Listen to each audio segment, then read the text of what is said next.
السلام علیکم لسنرز، کیسے ہیں آپ سب؟ ناول وحشت جنوں بہت ہی ایموشنل اور رومانٹک سسپینس بیسڈ ناول آپ کی خدمت میں پیش کرنے جا رہے ہیں۔ لسنرز اپنے کمنٹس اور لائک کا اظہار ضرور کیجیے اور ویڈیو کو اینڈ تک ضرور دیکھیے گا۔ انیا کو لگا کہ وہ گر جائے گی، لرزتی ٹانگیں بھاگنا چاہتی تھی لیکن جان ختم ہو چکی تھی۔ آنسوں پر کوئی اختیار نہ تھا جو بہ بہ کر گردن تک کو تر کر دیتی تھی۔ اچھا بیٹھو، پھر میں ساری بات بتاؤں گا، شروع سے ایک بھی جھوٹ نہیں بولوں گا۔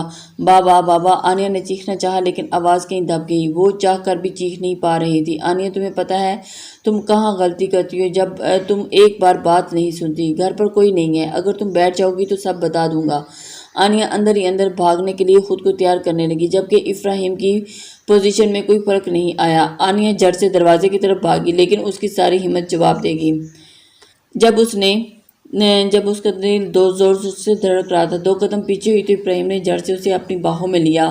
اب تو تم جان گئی ہو، زیادہ مزہ آئے گا۔ چھوڑو، میں بابا کو شش، یہ تم اب غلط کر رہی ہو، جان سے پیار سے بات کر رہا ہوں۔ اور تم؟ ابراہیم کی انگلی اس کے ہونٹوں پر تھی، ہونٹ لرز رہے تھے جن کی کپ کپاہٹ ابراہیم محسوس کر رہا تھا۔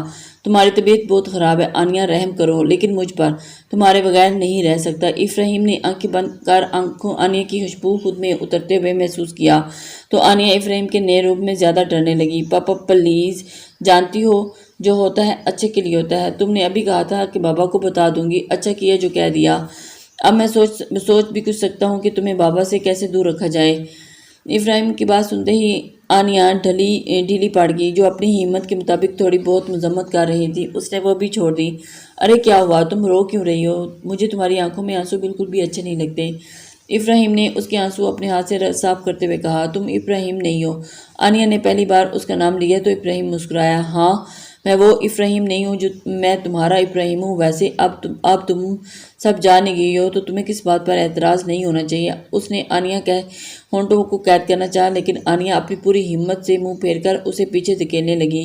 انیا، غصہ مت دلاؤ مجھے۔ ابراہیم نے چہرے پر سنجیدگی سے جائے انیا کو گھورا۔ پلیز مجھے جانے دو، پلیز۔ نہیں میری جان، اب تمہیں ساری زندگی میری قید میں رہنا ہے۔ آج کے بعد تم اس کمرے سے باہر نہیں نکل سکو گی۔ اس نے بہت پیار سے انیا کے بال چہرے سے ہٹائے۔ انیا نے سوالیہ نظروں سے اس کی طرف دیکھا۔ جان، اب تم سب جان گئی ہو تو میں رسک نہیں لے سکتا۔ آج تم سے روم سے باہر نہیں نکلو گی، پلیز۔ میں کسی سے کچھ نہیں کروں گی، پرامس۔ شش، کوئی فائدہ نہیں پریشان ہونے کا، یہ فیصلہ اٹل ہے۔ میرے بابا مجھے یہاں سے نکال لیں گے، میں یہاں نہیں رہوں گی۔ انیا نہ جانے کیوں چلائی تھی، ابراہیم کو خوف میں مبتلا کرنا چاہتی تھی۔ بابا، ہا ہا ہا۔ ابراہیم زوردار آواز میں ہنسنے لگا اور ایک جھٹکے سے انیا کا سر دیوار میں دے مارا۔ وہ دوسرے ہی پل وہ انیا کو چھوڑ شیشے کے سامنے آ کھڑا ہوا۔ اس نے شیشے پر اپنے ہاتھ سے وار کیا جس سے اس کا ہاتھ زخمی ہو گیا۔ انیا اپنے ماتھے پر ہاتھ رکھے جس سے خون بہہ رہا تھا ابراہیم کو دیکھنے لگی۔ یہ تم نے کیا کر دیا انیا؟ وہ معصوم سی شکل بنا کر انیا کی طرف پلٹا۔ انیا کے دماغ میں خطرے کی گھنٹی بجنے لگی۔ وہ نفی میں سر کو ہلاتے زمین پر بیٹھ گئی۔ میں نے نہیں کیا، میں نے کچھ نہیں کیا۔ انیا آہستہ آہستہ ایک ہی بات کو دہرا رہی تھی۔ اس کے کان میں ابراہیم کی آواز پڑی، نہیں ماما، وہ اپنے ہوش میں نہیں ہے۔ اب بس جلدی آ جائیں ماما، مجھے اس کی حالت یہ دیکھی نہیں جا رہی۔ 2 منٹ میں ہی وہ کال بند کر چکا تھا اور انیا کے آنسو بہنا بند ہو چکے تھے۔ اب وہ زمین پر نظریں جمائے نہ جانے کیا سوچ رہی تھی۔ ابراہیم نے اپنے ہاتھ پر جیسے تیسے بینڈیج کی اور میڈیکل باکس اٹھائے وہ انیا کے قریب آ بیٹھا۔ فرار کا راستہ سوچ رہی ہو؟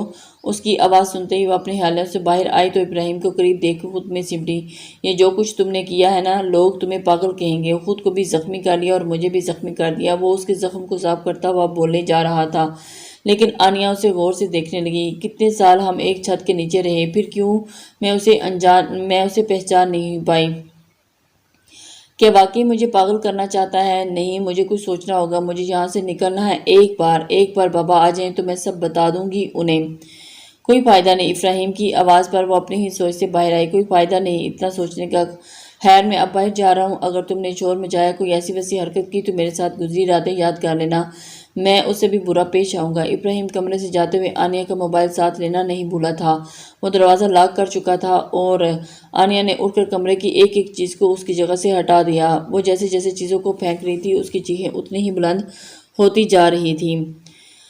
جب تھک گئی تو زمین پر بیٹھ کر رونے لگی۔ کتنی خوبصورت زندگی تھی اس کی، بالکل شہزادی جیسی۔ پھر کیوں آج وہ کسی کی وحشت کی نظر ہوگی؟ جب آنیا رو رو کر بھی تھک گئی تو الماری سے کپڑے نکال کر لے کر فریش ہونے چلے گی۔ کیا ہوا تھا ابراہیم؟ رحیلہ نے ابراہیم کے ماتھے کو چھوتے ہوئے پوچھا۔ ماما پتہ نہیں، ایک دم سے آنیا ماما وہ آنیا، لیکن بیٹا اس نے ایسا کیوں کیا؟ بابا میں نہیں جانتا، وہ جیسے ہی جاگی صبح کی طرح چلانے لگی، کہنے لگی تم نے مجھے اغوا کیا تھا۔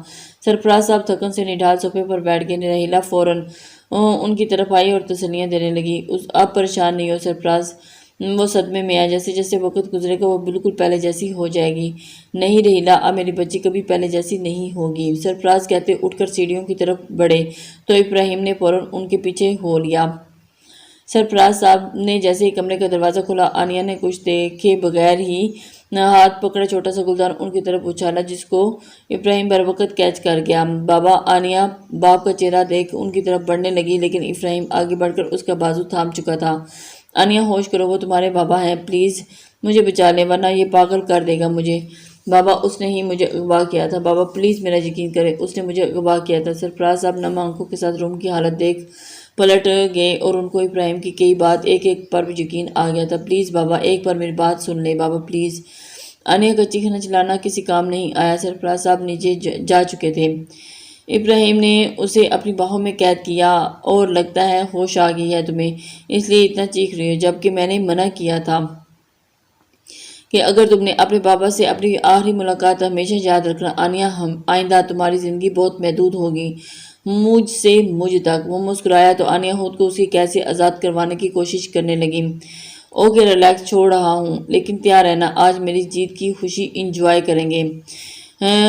وہ آنیا کو چھوڑ کر دروازہ لا کر چلا گیا اور آنیا اس کی بات سن کر اندر تک کانپ سی گئی تھی۔ وہ سوچ بھی نہیں سکتی تھی۔ سرفراز صاحب مت پریشان ہو، وہ ٹھیک ہو جائے گی انشاءاللہ۔ رحیلہ میری بچی کسی کا کیا بگاڑا تھا، آخر کیوں وہ اس حال میں ہے؟ بابا پلیز، آپ کی طبیعت ٹھیک نہیں ہے، آپ ٹینشن نہیں لیں، میں ہوں نا بابا۔ ماما آپ بابا کو آنے کے کمرے سے دور رکھیں جب تک وہ ٹھیک نہیں ہو جاتی، اگر بابا کی طبیعت خراب ہوگی تو دونوں کو سنبھالنا مشکل ہو جائے گا۔ اور ماما پلیز آپ بھی آنیا کے روم تک مت جائیے گا، وہ ابھی بھی بابا کو مت نقصان پہنچانے والی تھی۔ اوکے بیٹا، لیکن تم اسے کسی ڈاکٹر کو دکھاؤ۔ جی ماما انشاءاللہ صبح لے کر جاؤں گا، ابھی تو شام ہو گئی ہے۔ سب ڈنر کرنے بیٹھے تو ابراہیم ایک ٹرے میں الگ سے کھانا رکھنے لگا۔ رحیلہ بیگم، بیٹا تم کھانا کھا لو پہلے، رحیلہ بات کو سمجھتے ہوئے بولی۔ ماما مجھے بھوک نہیں ہے، آنیا نے صبح سے کچھ نہیں کھایا، آپ کھانا کھائیں، میں اس کے پاس جاتا ہوں۔ اوکے بیٹا۔ ابراہیم بیٹا دھیان سے ذرا اپنا خیال رکھنا، بابا فکر مت کریں، آپ کھانا کھائیں۔ میں ابراہیم کمرے میں بہت احتیاط سے داخل ہوا اور آنیا بیڈ پر ٹیک لگائے زمین پر گھٹنوں میں سر دیے بیٹھی تھی۔ اس نے ٹرے ٹیبل پر رکھی اور دروازہ لاک کرنے لگا۔ آنیا ایک پل ضائع کیے بغیر اس کے پاس آئی اور ہاتھ جوڑے کھڑی ہوگی۔ پلیز میں آپ کے سامنے ہاتھ جوڑتی ہوں، مجھے باہر جانے دیں، میں یہاں بند کمرے میں پاگل ہو جاؤں گی۔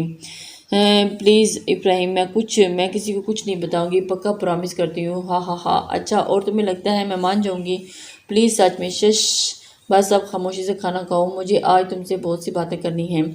وہ اس کے ہونٹوں پر انگلی رکھ کر آہستہ آواز میں بول رہا تھا۔ 2 قدم اس کے پیچھے ہوئی اور نہیں کھاؤں گی کھانا، اگر مجھے یہاں مرنا ہی ہے تو پھر میں کھانا ہی نہیں کھاؤں گی، ایسے ہی مروں گی۔ آنیا غصہ مجھے کیوں دلانے والی بات کرتی ہو، جانتی ہو پھر مجھے غصے میں کچھ سمجھ میں نہیں آتا۔ وہ اپنی جگہ پر ہی کھڑا نارمل انداز میں کہہ رہا تھا، لیکن آنیا اس کی طرف سے دور ہوئی۔ میں خود کو ختم کر لوں گی اور مجھے یہاں سے باہر نہ جانے دیا تو۔ اگلے ہی پل آنیا کا بازو ابراہیم کی گرفت میں تھا، وہ اسے کھینچ اپنے بہت قریب کر کے آنکھوں سے آنکھیں ڈالے کھڑا اسے گھورنے لگا۔ آنیا اس کی سانسیں اپنے چہرے پر محسوس کر رہی تھی۔ آئندہ مرنے کی بات مت کرنا آنیا، ورنہ اپنے ہاتھوں سے تمہارا گلا دبا دوں گا۔ بھوک نہیں تو مت کھاؤ، لیکن مجھ سے دور جانے کی بات کبھی مت کرنا۔ اگلے لمحے ہی ابراہیم نے اسے اپنے بیڈ پر گرا دیا اور آنیا کو سنبھلنے کا موقع دیے بغیر ہی وہ اس پر جھکا تھا۔ آنیا کی لاکھ کوششوں اور بے تحاشا رونے کے باوجود وہ خود کو چھڑوا نہیں پائی تھی۔ سرفراز میڈیسن کھا لیں اور ریسٹ کریں پلیز۔ آنیا، رحیلہ کیا کروں، مجھے کچھ سمجھ نہیں آ رہا، میری بیٹی کو دیکھا تم نے کیسی حالت ہوگی ہے اس کی۔ سرفراز ہم جانتے ہیں جس تکلیف سے آپ گزر رہے ہیں، لیکن آپ بس اپنا خیال رکھیں، نہیں تو ہمارا کیا ہوگا۔ رحیلہ مجھ سے ایک وعدہ کرو۔ سرفراز صاحب نے اپنا ہاتھ رحیلہ کے سامنے پھیلایا جس کو وہ تھام چکی تھی۔ رحیلہ مجھ سے وعدہ کرو کہ اگر میں اس دنیا سے چلا بھی جاؤں تو میری بیٹی کا ایسے ہی خیال رکھو گی جیسے شروع سے رکھتی آئی ہو۔ سرفراز کیسی باتیں کر رہے ہیں آپ، خود کو بہت مضبوط دکھا نہیں کے باوجود رحیلہ کی آنکھیں پل سے بھیگ گئی تھی۔ سرفراز آپ پریشان نہیں ہو، وعدہ کرو مجھ سے رحیلہ، آنیہ کی ذمہ داری تمہاری ہمیشہ اولین ترجیح ہوگی۔ کیا میں نے کبھی آپ کو کبھی شکایت کا موقع دیا ہے؟ جو آئندہ دوں گی۔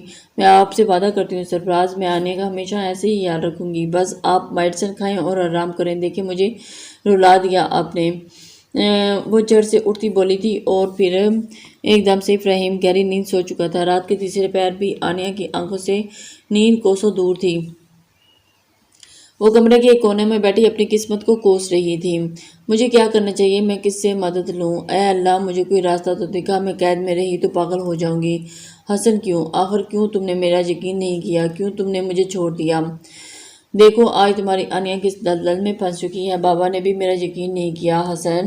وہ ابراہیم ساری زندگی میرے ساتھ یہ سب نہیں، بالکل بھی نہیں۔ ہمت نہیں ہاروں گی، مجھے اپنے لیے خود ہی کچھ کرنا ہوگا۔ سارے ٹیبل پر پڑے ابراہیم کے موبائل کو دیکھنے لگی اور پھر بہت سوچ سمجھ کر وہ آہستہ آہستہ چلتی بغیر آواز پیدا کی سارے ٹیبل تک پہنچی۔ آنیہ وہاں کھڑی ایک نظر ابراہیم کی طرف دیکھی اور ایک نظر موبائل کی طرف دیکھ رہی تھی۔ جب بہت ہمت جمع کر کے دھڑکتے دل کے ساتھ آنیہ نے موبائل پکڑا، لیکن اگلے ہی پل اس کی ساری امیدیں ٹوٹ گئی تھی۔ موبائل پر لگے لاک نے آنیہ کو ایک بار پھر وہی اندھیرے میں لا کھڑا کیا۔ بہت کوشش کے بعد جب موبائل کا لاک وہ نہیں کھول پائی تو غصے سے موبائل سائڈ ٹیبل پر رکھتے ہی وہ ابراہیم کو بھول گئی تھی۔ جیسے ہی آنیہ مڑی ابراہیم اس کی کلائی تھام چکا تھا، لیکن اس نے پھر بھی اپنا رخ نہیں موڑا۔ کر لیا فون؟ وہ ایک دم سے ہڑبڑا گئی۔ ویسے کس کو فون کرنے والی تھی؟ میں نے تو بس ایسے کسی کو بھی نہیں۔ کون؟ جان جھوٹ مت بولا کرو۔ وہ بستر سے نکل کر اس کے سامنے آ کھڑا ہوا تو آنیہ کو اپنی جان نکلتی ہوئی محسوس ہوئی۔ تم کیا سوئی نہیں؟ اس کی سوجی ہوئی آنکھیں لال دیکھ کر ابراہیم نے اس کے چہرے کو تھامتے بھرتے ہوئے پوچھا۔ آنیہ نے خاموشی نہیں توڑی تو ابراہیم نے آنسو صاف کرنے لگا۔ بیٹھو یہاں، مجھے بات کرنی ہے تم سے۔ آنیہ نے اس کے کہتے ہی بیٹھ گئی تو ابراہیم بھی اس کا ہاتھ تھام کر قریب ہی بیٹھ گیا تھا۔ آنیہ میری بات غور سے سنو، میں جانتا ہوں تم اس وقت تکلیف میں ہو، لیکن میں تمہیں تکلیف میں نہیں دیکھ سکتا، اس لیے کچھ باتیں ہیں، اگر تم ان باتوں کو سمجھ لو تو تمہاری تکلیف ختم ہو سکتی ہے۔ آنیہ نے رستی پلکیں اٹھا کر ابراہیم کی طرف دیکھا۔ سب سے پہلے تم یہ جان لو کہ تمہاری ہر سانس پر صرف میرا حق ہے اور تم صرف ابراہیم کی ہو۔ ابراہیم نے دوبارہ اس کا چہرہ ہاتھوں میں بھرا۔ آنیہ کا وجود لرزنے لگا۔ اگر تم یہ سوچ رہی ہو کہ اس کمرے میں فرار ممکن ہے تو ایسا مت سوچو، کیونکہ ایسا نہ ہونے پر تمہیں بہت تکلیف ہوگی۔ آنیہ تم بس میرے ساتھ خوش رہو اس دنیا میں، اس کمرے میں۔ تم میرا انتظار کیا کرنا اچھے سے تیار ہو کر، میں آپ کی ہر بات مانوں گی، آئی پرامس۔ لیکن مجھے یہاں نہیں رہنا، پلیز مجھے ایسے قید میں نہ رکھیں۔ آنیہ میں بہت کوشش کرتا ہوں تم پر غصہ نہ کروں، لیکن تم دیکھو نا خود ہی غصہ دلانے والی باتیں کرتی ہو۔ ابراہیم میں سچ کہہ رہی ہوں، شش، آئندہ ہماری اس ٹاپک پر بات نہیں ہوگی، اوکے؟ چلو آ جاؤ، سو جاؤ، یہاں لیٹ جاؤ، اس نے بیڈ کی دوسری سائڈ پر اشارہ کرتے ہوئے کہا تو آنیہ ایک جھٹکے سے کھڑی ہوئی۔ مجھے واش روم جانا ہے، آنیہ کہتے ہی فوراً واش روم کی طرف بڑھی اور واش روم کا دروازہ لاک کر لیا۔ وہ کب سے واش روم کے مرر کے سامنے کھڑی تھی، خود کو دیکھ دیکھ کر رو رہی تھی۔ اسے کچھ یاد نہیں آیا۔ آنکھوں کے گرد گہرے ہلکے ہونٹ اور گردن پر زخم اسے خود پر رونے کے لیے مجبور کر رہے تھے۔ ابراہیم آپ مجھ سے محبت تو نہیں کرتے، یہ طے ہے، لیکن اتنی ہوس، وحشت، جنون کیا ہے یہ؟ میں کیوں نہیں سمجھ پا رہی؟ کیوں میری روح تک چھلنی کر دیا؟ آپ کو میری تکلیف، اذیت محسوس نہیں ہو رہی؟ آنیہ کو اپنا سر گھومتا ہوا محسوس ہونے لگا تو وہ روم میں آ کر لیٹ گئی۔ ابراہیم سو چکا تھا، پھر بھی آنیہ کو اس سے خوف محسوس ہو رہا تھا۔ وہ جتنی دوری اختیار کر سکتی تھی اتنی دوری پر لیٹ کر آنکھیں بند کر گئی۔ آمنہ صبح صبح ناشتے کے ٹیبل پر آنیہ نامہ کھولے بیٹھی تھی جب حسن بھی اسی کی طرف آتا ان کی باتیں سننے لگا۔ یہ تم کیا کہہ رہی ہو آمنہ؟ صحیح کہہ رہی ہوں، مجھے تو لگتا ہے جس کے ساتھ بھاگی تھی اس کے ساتھ چھوڑ جانے کی وجہ سے پاگل ہو گئی ہے۔ حسن ماں سے چند قدم فاصلے پر رک کر گیا تھا۔ آمنہ بس کر دو، کیوں صبح سویرے اس کا ذکر لے کر بیٹھی ہو؟ حسن نے سن لیا تو جانتی ہو نا پہلے ہی کتنا دکھی ہے۔ ہو جائے گا وہ بھی ٹھیک، تھوڑا ٹائم گزرے گا تو۔ حسن آؤ بیٹا ناشتہ کرو۔ نہیں پاپا مجھے بھوک نہیں ہے، وہ کہتے ہی روکا نہیں تھا کیونکہ آمنہ بیگم نے منہ پر اپنی محبت کی اور تذلیل برداشت نہیں کر سکتا تھا۔ دیکھا چلا گیا اور نہ ناشتہ کیے بغیر۔ ابراہیم ناشتہ لے کر روم میں آیا تو آنیہ